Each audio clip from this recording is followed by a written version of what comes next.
dicampur lagi dengan fresh air, ya kan? Nah, ini yang kita sebut sebagai circulating fluidized bed. Jadi ada fluidized bed, ada circulating fluidized bed. Pada fixed bed tadi ada 3, bisa kita over, bisa under, bisa cross, seperti itu.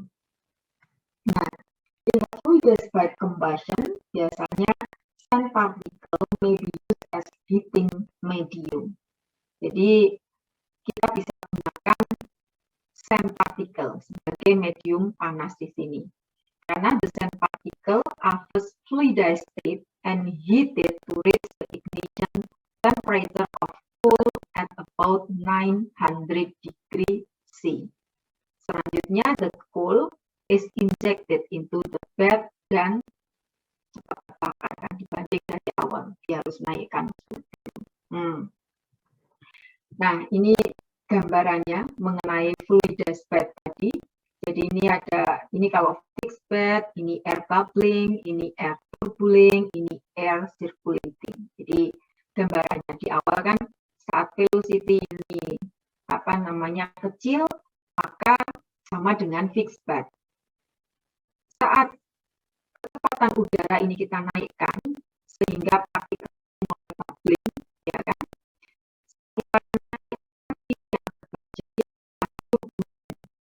Ya kan?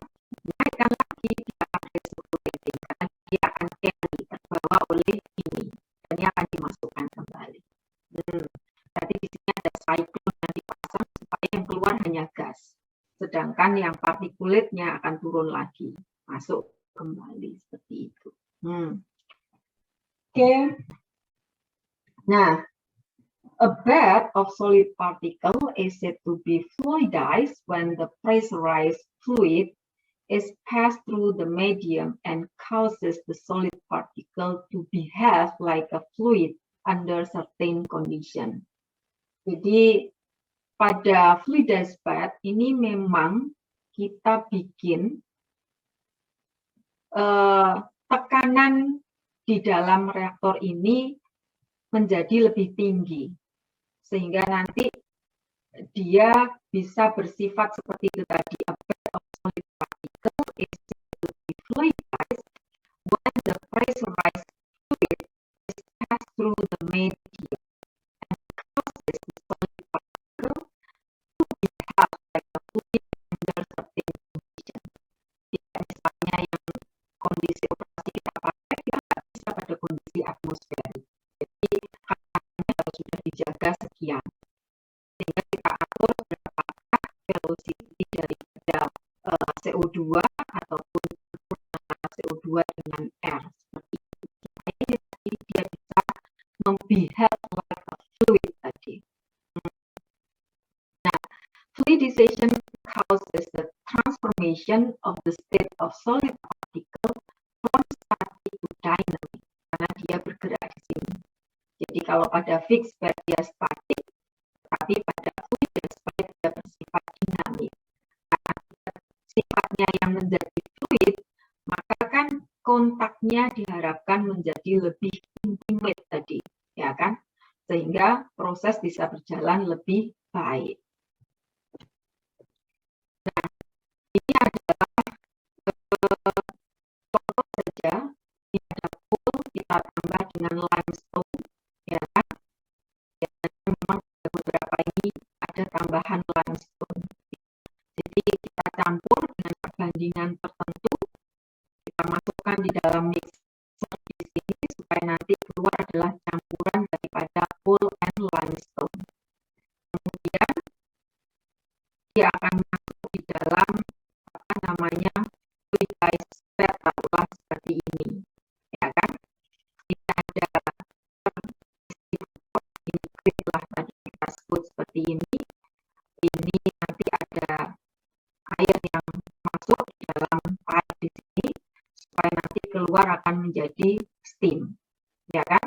Nah, ini adalah combustible material yang di sini. Ini juga ada water menjadi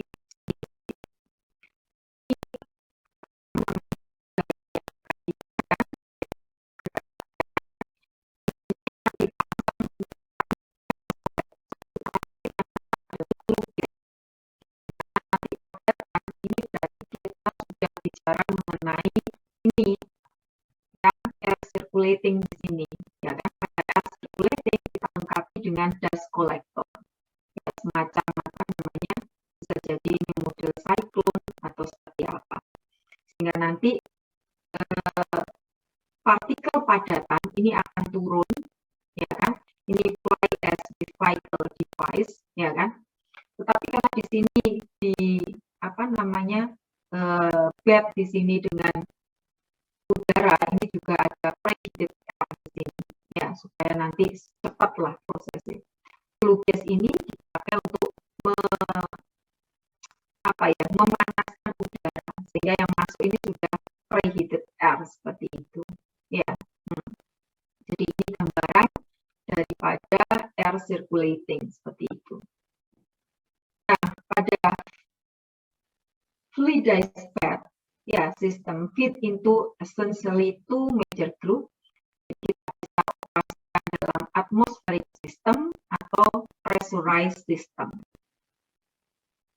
Walaupun tadi ini diharapkan dia akan pressurized fluid tadi itu, supaya dia behave like ini, tetapi juga kita bisa operasikan dia dalam kondisi atmospheric system. And two minor subgroup, ini bisa bubbling fluidized bed atau circulating fluidized bed. Kalau bubbling tadi ya hanya dia bergerak saja. Kalau circulating berarti ada yang carry, ada terbawa oleh gas ini tadi.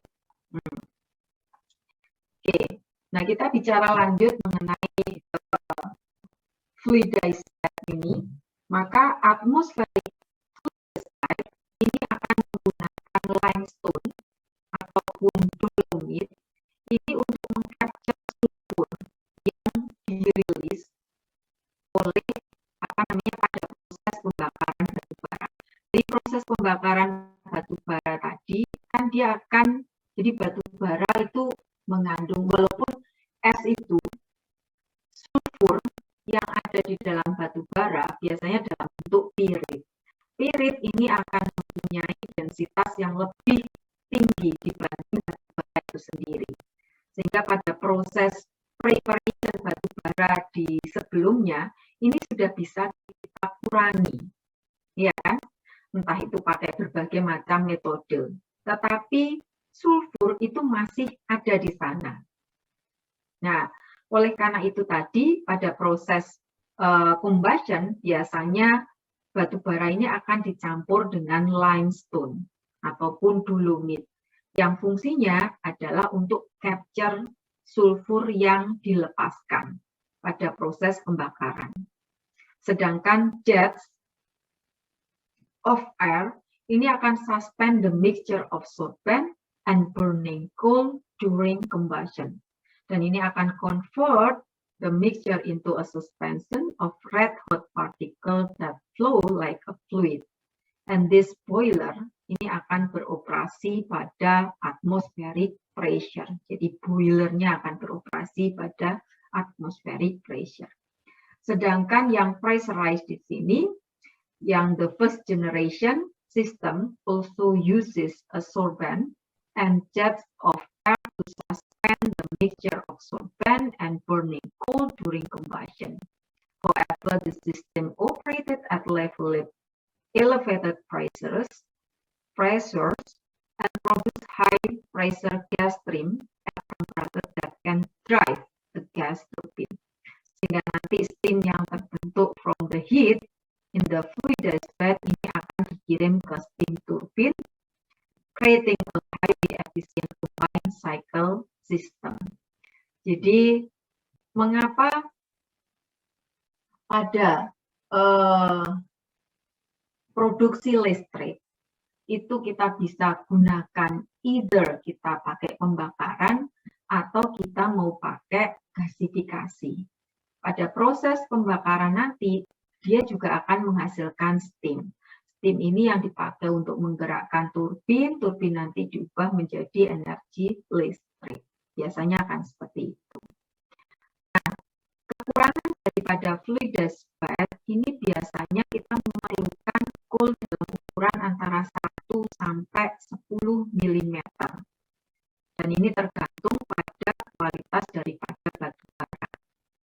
tipe daripada fuel feed into the combustion chamber. Jadi ini adalah combustion chamber-nya di sini. Ya. Kemudian di sini ini juga beberapa kondisi yang bisa kita lihat, berapa kecepatan udara, berapa tadi ukuran daripada batu bara. Nah, next-nya ini juga ada oxy-fuel combustion. Jadi oxy-fuel combustion is a pulverized coal combustion process practiced in coal-fired power plant. Jadi pada power plant, coal-fired power plant ini biasanya juga ada yang kita sebut sebagai oxy-fuel combustion. Dia akan menggunakan pulverized coal, bubuk daripada coal tadi. Jadi di mata kuliah waktu kita berbicara mengenai washing step, ya kan? Washing step itu kan dia bukan hanya nanti mencuci untuk membuat batu bara itu ready, tetapi kan dia juga dilakukan comminution.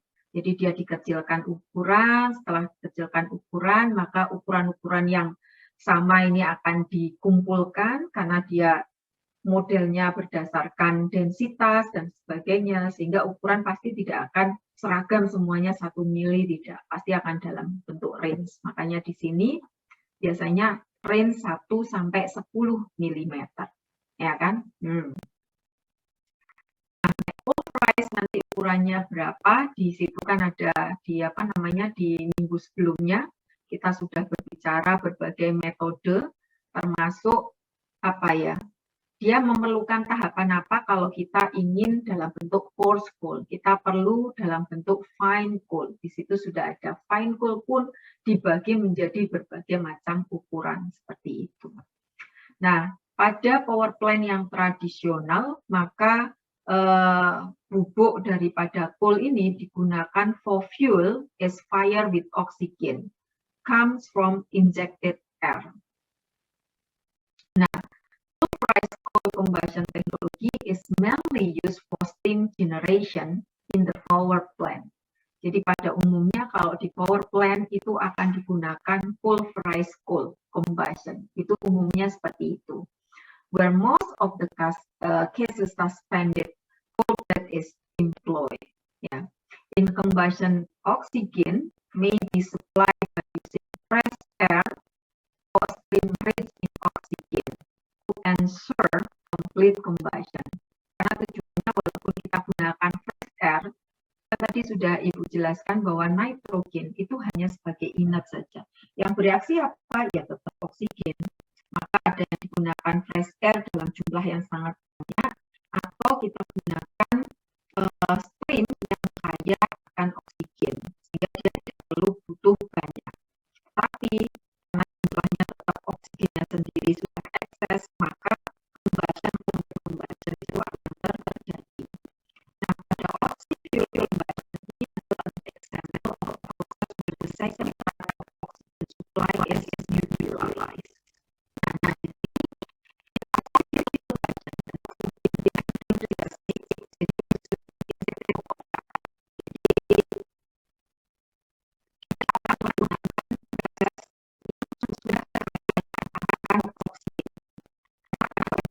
Sendiri oksigen kontennya itu dari sisi volume per volumenya hanya 21%. Jadi mostly adalah nitrogen di sana. Nah, mengapa? Karena saat digunakan higher concentration of oxygen, ini akan menghasilkan very high flame temperature in the boiler. Nah, sometimes that enriched oxygen stream with recycled flue gas ini akan digunakan. And that also may decrease the flame temperature to a level similar to that of a conventional air fire boiler. But the justification for using oxy-fuel is produce a CO2 flue gas. Ya, kenapa dikatakan bahwa electricity yang kita generate dari batu bara itu menjadi tidak ramah lingkungan. Kalian sudah bisa membayangkan ya,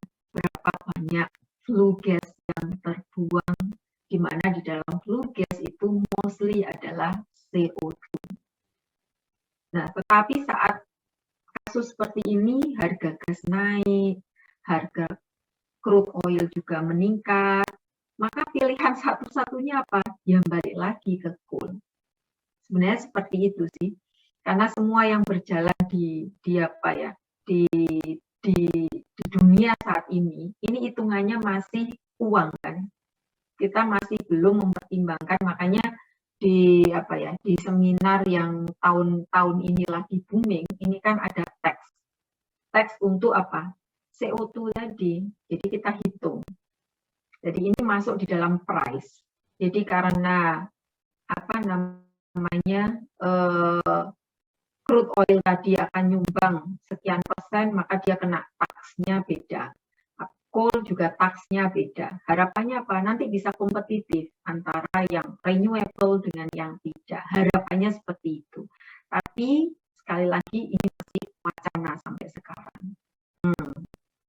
Ya, ini ada beberapa kondisi pada fluid spread di sini. Jadi sedikit Ibu lanjutkan lagi. Jadi the use of fluid spread combustion ini mempunyai beberapa keuntungan kalau kita bandingkan dengan tradisional firing system.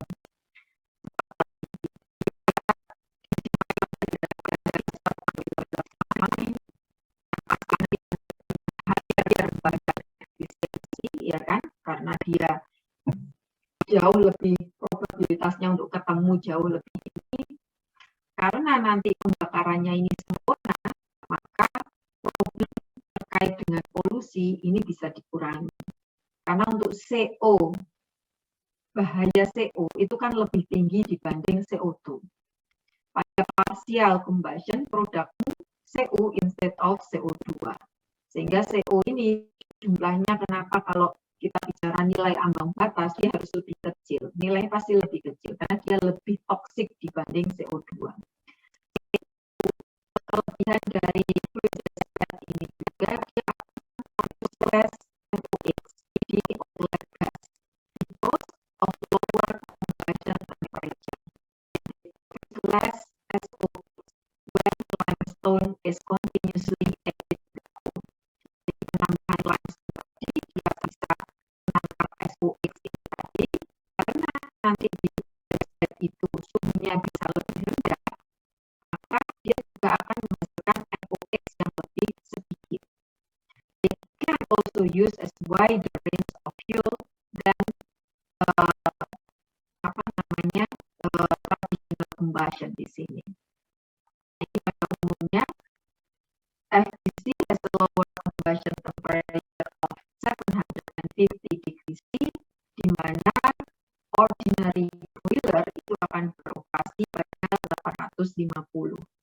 Dia juga FCC has low sintering process, lower production NOx due to lower temperature, lower production SOx due to capture by limestone, higher combustion efficiency due to 10 times more heat transfer than other combustion processes because of burning particle, less area is required for FCC due to high coefficient of convective heat transfer, sama isothermal combustion as temperature in free bulk and active bulk remain constant.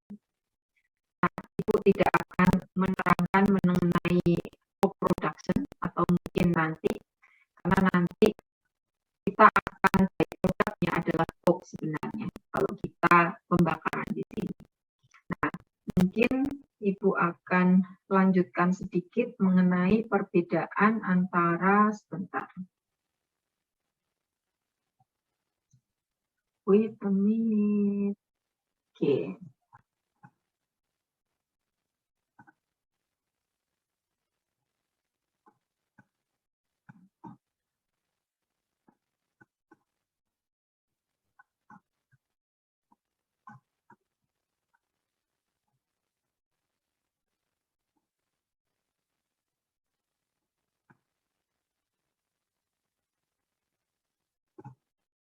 Oke. Nah. Oke. Biasanya tadi Ibu seperti sampaikan tadi bahwa kalau nanti produk turunannya adalah electricity, maka bukan hanya combustion saja. Karena pada combustion tadi, flue gas tadi itu kan yang menyebabkan apa? Permasalahan lingkungan yang tidak diinginkan. Selain itu juga nggak mungkin dia hanya CO2 saja. Dia juga mengandung banyak senyawa yang tidak diinginkan. Karena kalian juga tahu bahwa banyak toksik material yang ada di dalam coal itu sebenarnya. Dan itu nanti semua gas kan pasti akan dirilis ke sana. Nah, makanya di sini dan itu juga biasanya kita akan kenal gasifikasi. Jadi ada sedikit perbedaan antara gasifikasi dengan combustion tadi. Kalau combustion dia hanya butuh oksigen saja. Tetapi kalau gasifikasi, walaupun dia butuh oksigen, tetapi produk yang dihasilkan itu berbeda. Jadi kalau pada gasifikasi, tujuannya adalah menghasilkan syngas. Tetapi kalau combustion, ini hanya panas saja. Dimana panas tadi ini dipakai untuk menghasilkan steam. Steam untuk menggerakkan turbin nanti bisa diubah menjadi elektrik. Nah, ini yang tadi Ibu jelaskan. Mengapa gasifikasi yang sudah dikenal lebih dari 200 tahun yang lalu kok masih apa ya, orang masih mempelajari lah seperti itu.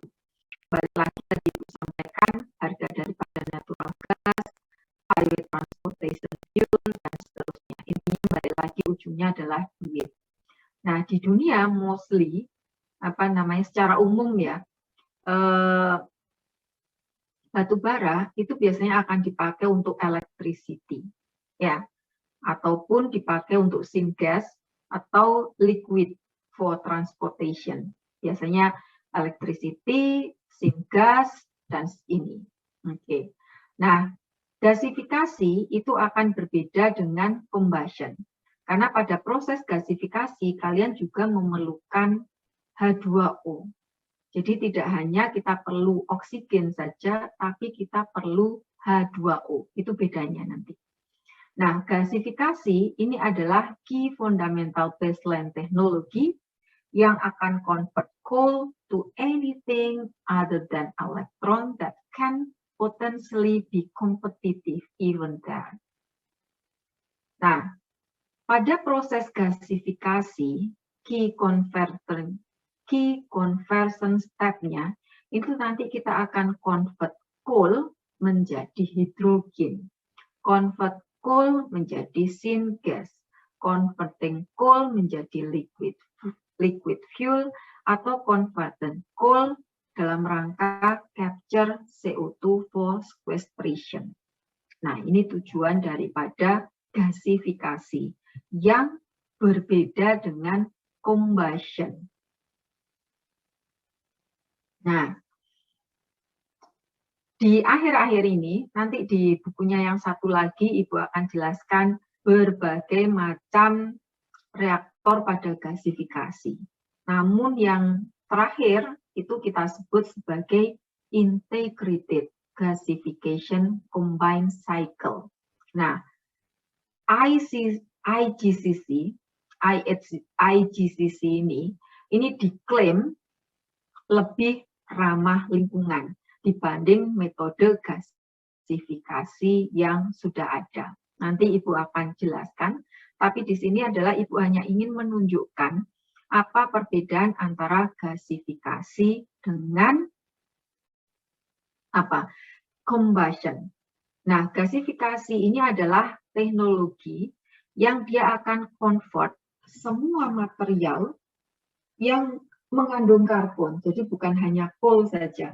Jadi akhir-akhir ini untuk mengurangi emisi yang tidak baik daripada coal, kemudian supaya coal ini juga nggak cepat habis, sudah banyak dikembangkan mengenai co-gasification.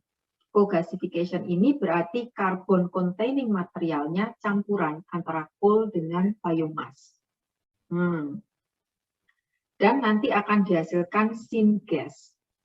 Jadi target utamanya biasanya pada proses gasifikasi adalah syngas. Nah, bagaimana syngas ini bisa terbentuk? Nanti Ibu akan jelaskan secara overall. Nanti karbon, karena kita bicara mengenai karbon containing material, entah itu dari coal, entah itu dari biomass. Nah, karbon yang ada di dalam material ini akan bereaksi dengan air, tetapi bukan air yang langsung dimasukkan, karena kan gasifikasi ini suhunya jauh lebih tinggi lagi dibanding combustion tadi. Sehingga yang dimasukkan biasanya air dalam bentuk steam. Tetap kita masih butuh oksigen. Nah, tekanannya akan sangat tinggi, biasanya 30 bar, suhunya mencapai 1500 Kelvin, di atas 1000 derajat Celcius pada proses gasifikasi. Untuk dihasilkan syngas ini, entah raw syngas atau syngas. Ya, raw syngas berarti bukan hanya CO dan H2, tetapi ada gas-gas yang lainnya. Nah, a mixture composed primarily of carbon monoxide and hydrogen. Jadi kalau kita sebut syngas biasanya CO dan H2. Ya.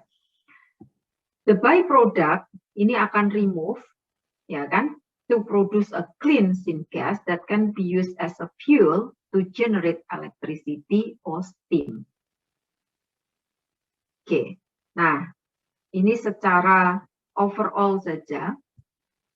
Maka di sini ada oksigen, ya. Kemudian di sini juga ada coal, di sini juga ada steam, ya kan?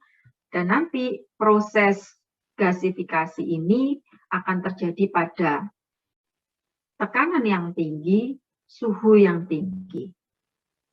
Oke, nanti akan dihasilkan corrosive slag dan juga H2S gas.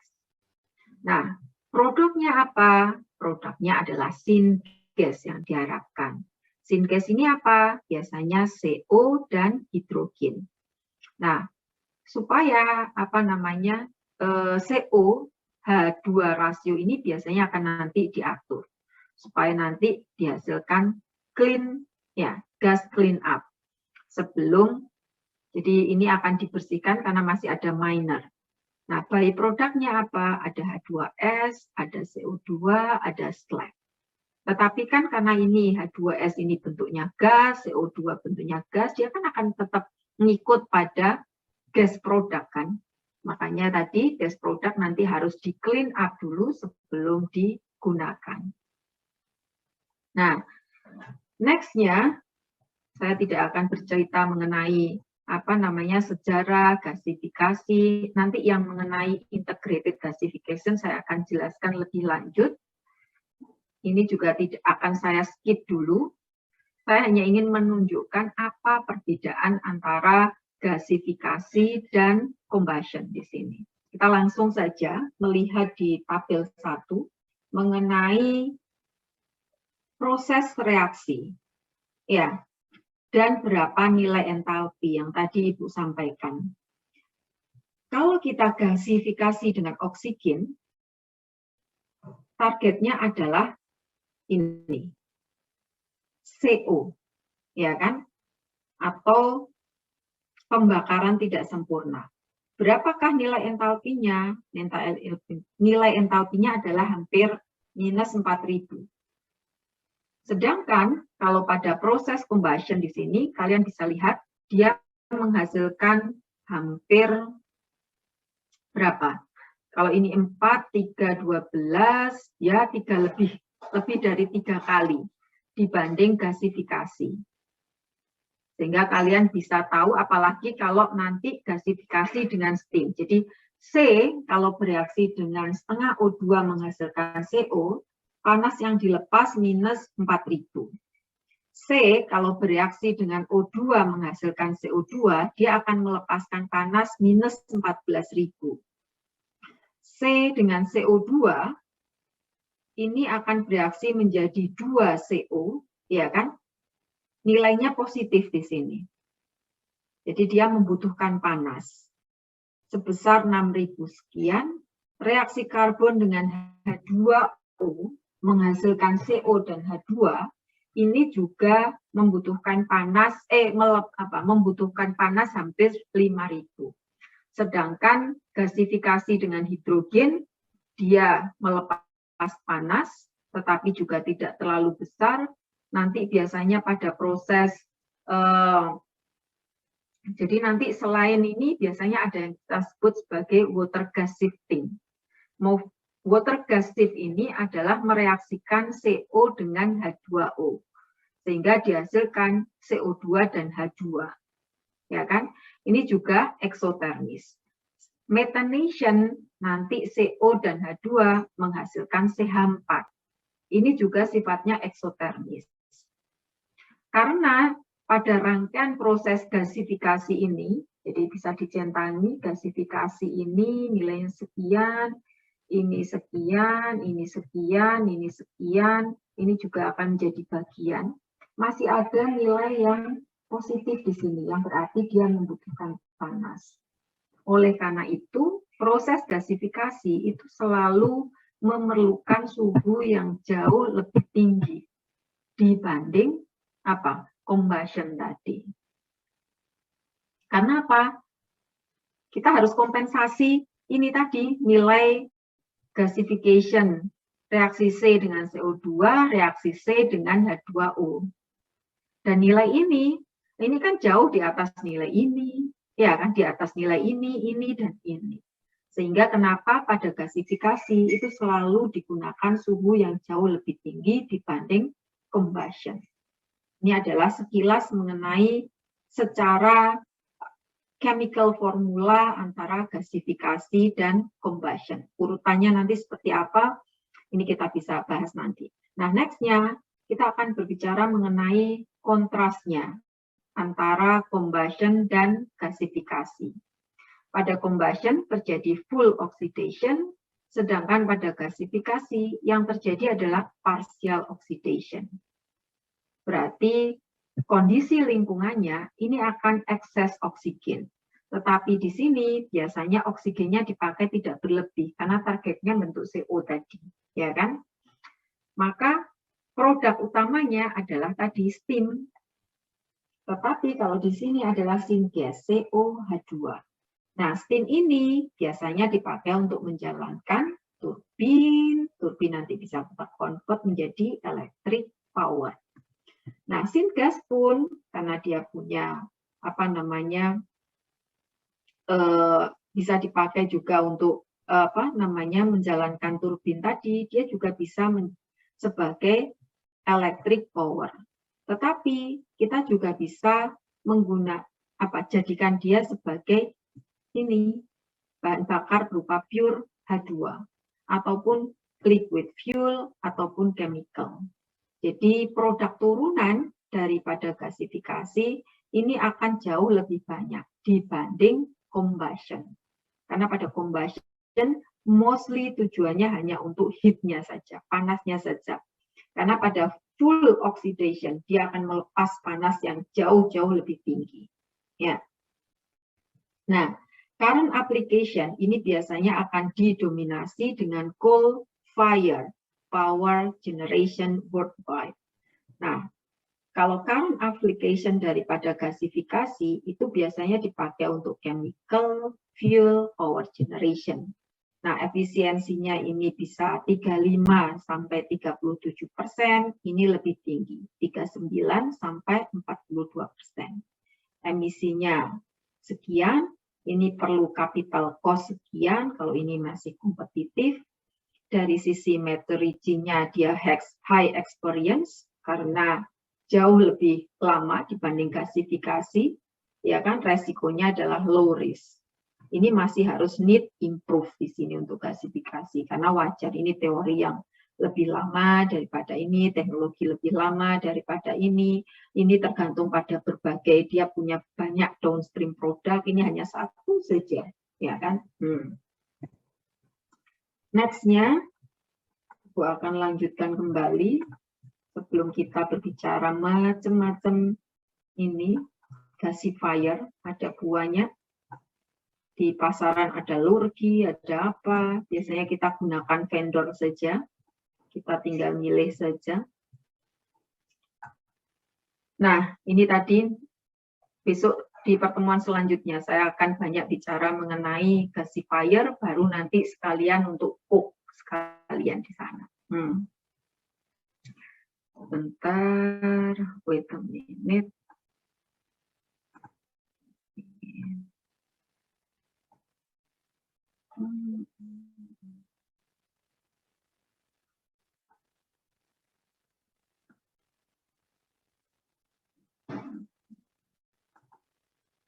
Oxygen flow down. Oke.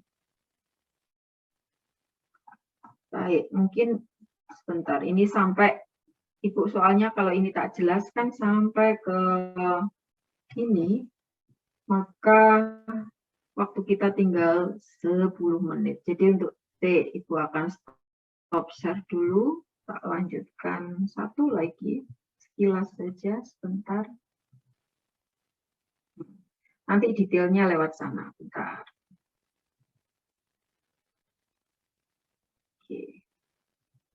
Nah, ini sekilas saja, tapi nanti cara kerja dan sebagainya Ibu akan jelaskan. Ibu hanya ingin menunjukkan perkembangan atau dari sisi rankingnya lah di sini. Nah, ini kalian bisa lihat bahwa untuk steam turbine itu biasanya digunakan pulverized coal combustion tadi yang Ibu sampaikan. Ya, yang di awal Ibu jelaskan mengenai coal combustion tadi, ya kan? Nah, kalian bisa lihat ini adalah Ibu ambil dari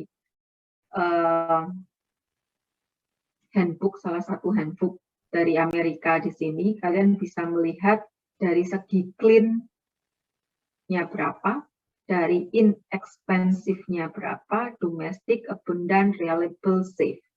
Jadi satu kelemahan daripada coal combustion itu adalah terkait dengan ini, clean-nya. Tetapi untuk efisiensi tadi kan memang sampai 32 sampai sekian, 39, ya kan? Nah, berbeda dengan integrated gasification combined cycle, karena ini nanti semua Ibu akan jelaskan.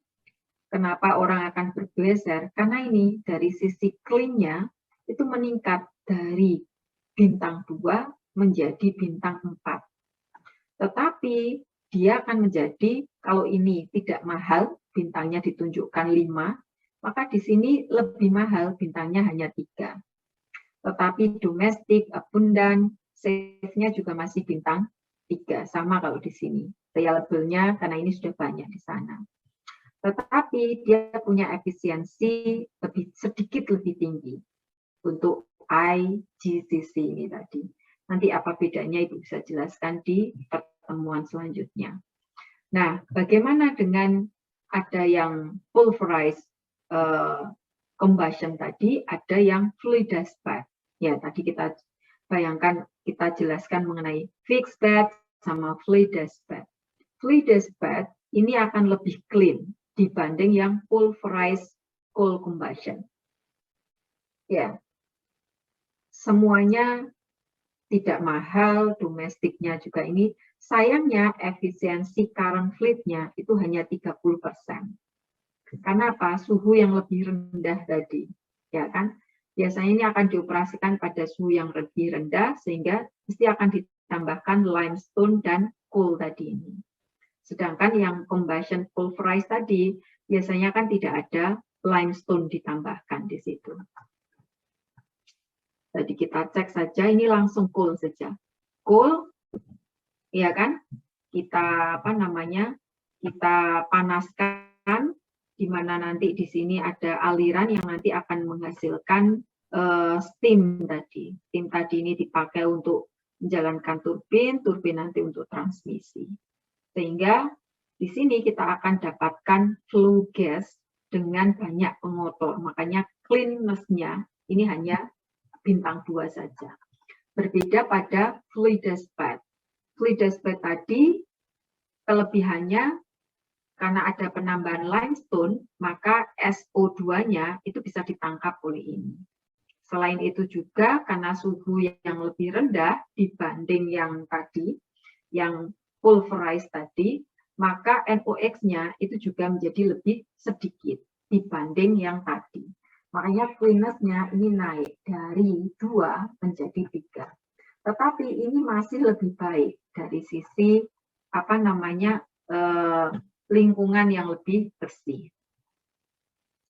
Kemudian ini ada yang langsung combustion turbine, cuman di sini ini nggak masuk di sini, ini beda lagi. Ini combined cycle juga tidak. Jadi intinya kalau sekarang yang umum masih banyak. Jadi untuk pulverized coal combustion sama fluidized bed combustion ini sudah banyak di dunia dilakukan. Ya.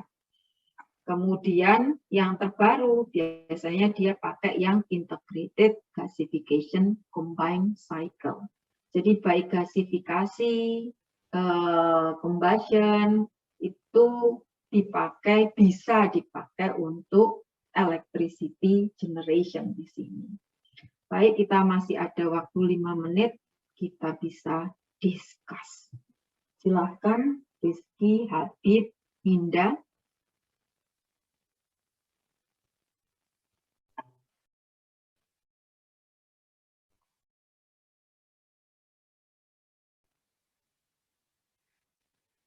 IGCC, Integrated Gasification Combined Cycle. Oh.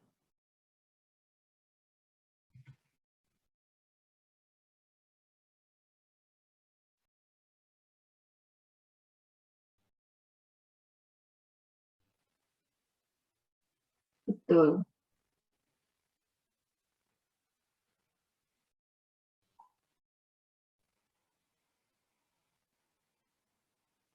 Nah, ini yang belum Ibu cari sebenarnya. Ibu belum mencari apakah power plant yang menggunakan bahan bakarnya itu dari batu bara, dia menggunakan combustion atau IGCC. Tapi kalau di Amerika, China, itu sudah mulai bergeser ke IGCC. Karena mereka lebih aware. Tetapi ini lebih mahal. Karena ini lebih mahal, bisa jadi kalau di Indonesia masih yang combustion. Ini cuma bayangan saya saja ya. Karena ini masih ekspensif untuk IGCC ini. Iya kan? Hampir di semua paper dia selalu bercerita dia masih lebih mahal dibanding yang pulverized coal combustion ataupun fluidized.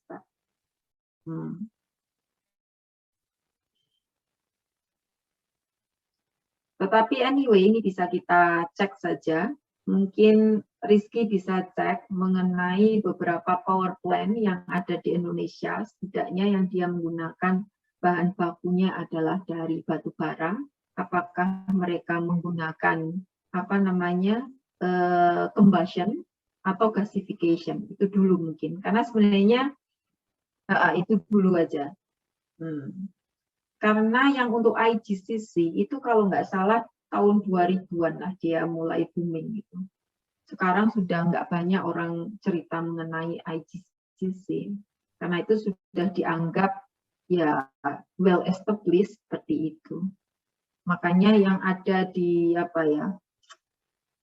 nanti yang di minggu depan kita akan berbicara lanjut mengenai yang gasifikasi.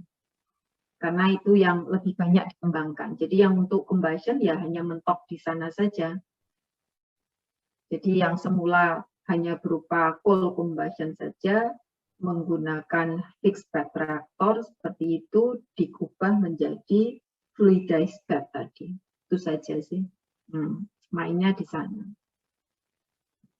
Oke, any else?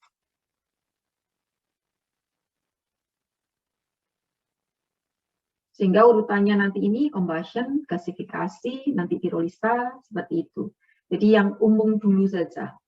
Karena sebenarnya gambaran Ibu hampir semua bahan raw material itu bisa kita bikin yang namanya biorefinery. Walaupun biorefinery itu refer ke biomass ya. Di mana coal itu biasanya dibedakan dari biomass. Karena biomass itu C-nya itu adalah dianggap sebagai organik, sebagai C yang organik. Sedangkan di sini biasanya C-nya akan binding. Hanya itu saja sih, istilahnya akan seperti itu. Sehingga semua yang mengandung C material, baik itu berasal dari limbah pertanian, limbah industri, perikanan, apapun itu kita sebut sebagai biorefinery. Dan goalnya nanti semua komponen itu bisa mirip di petrorefinery. Crude oil itu kan semua dimanfaatkan, tidak ada yang tidak kan, sampai yang jadi aspal itu yang high, ya kan.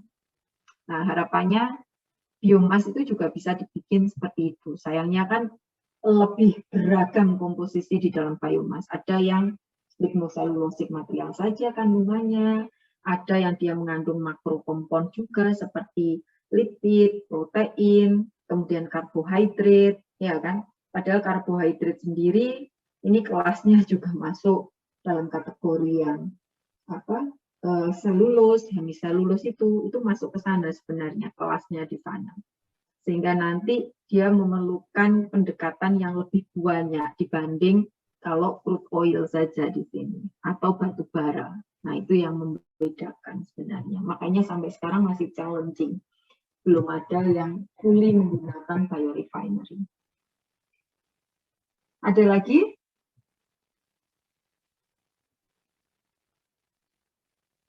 Habib sama Ninda. Untuk yang gasifikasi ini berarti dimanfaatkan untuk yang syngas tadi tuh ya?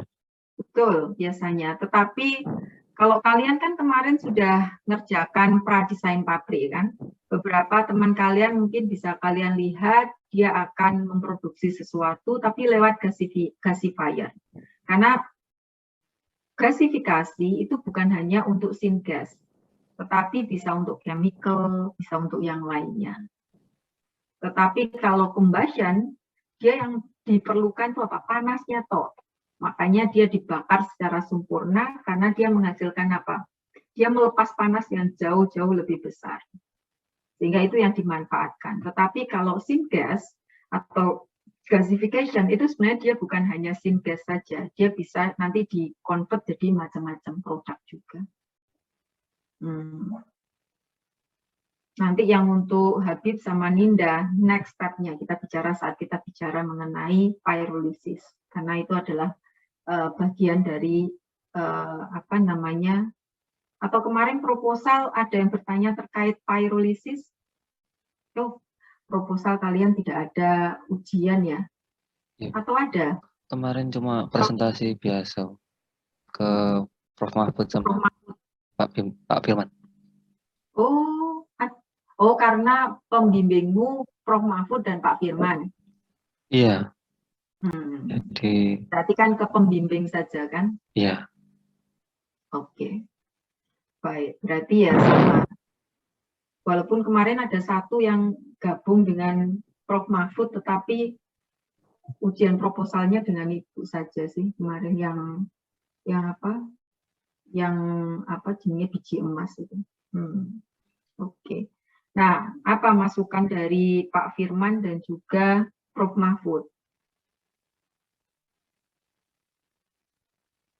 terkait yang pyrolysisnya? Kemarin mungkin disuruh identifikasi untuk setiap hasil dari tray-nya itu, setiap tray 1, 2, 3 itu komponen-komponen apa yang terbentuk gitu. Ya, berarti nanti di analisanya saja yang diperbanyak sih seperti itu. Tapi kan sebenarnya masih bisa didekati kan, apa saja reaksi yang terjadi. Pakai katalis tidak? Iya, pakai katalis. Oke, mungkin next time Ninda sama Habib bisa presentasikan mengenai proposalnya supaya nanti bisa ada gambaran lah untuk yang lainnya. Mungkin seperti itu ya. Ya. Baik, ada lagi Ninda sama Rizky? Oke, jika tidak ada, Ibu harap apa yang Ibu sampaikan hari ini bisa kalian pahami sekarang sudah clear beda antara combustion, antara gasifikasi sudah jelas, mekanisme pembakaran juga jelas, kemudian bagaimana ataupun proses pembakaran baik di dalam fixed bed maupun fluidized bed, kelebihan kekurangan sudah kalian pahami dengan baik. Demikian juga dengan teori pembakaran, at least seperti itu. Teori pembakaran, teori gasifikasi sudah bisa kalian pahami. Di minggu selanjutnya nanti kita akan berbicara detail mengenai gasifikasi karena pemanfaatan produk gasifikasi itu jauh lebih banyak daripada combustion. Mungkin seperti itu. Jadi sebenarnya nek mau detail bicara gini itu wakeh banget, apalagi nih kita mau update ke paper-paper yang baru seperti itu. Nggak ada habisnya lah seperti itu. Baik, Ibu akhiri. Selamat malam. Assalamualaikum warahmatullahi wabarakatuh. Terima kasih, Bu.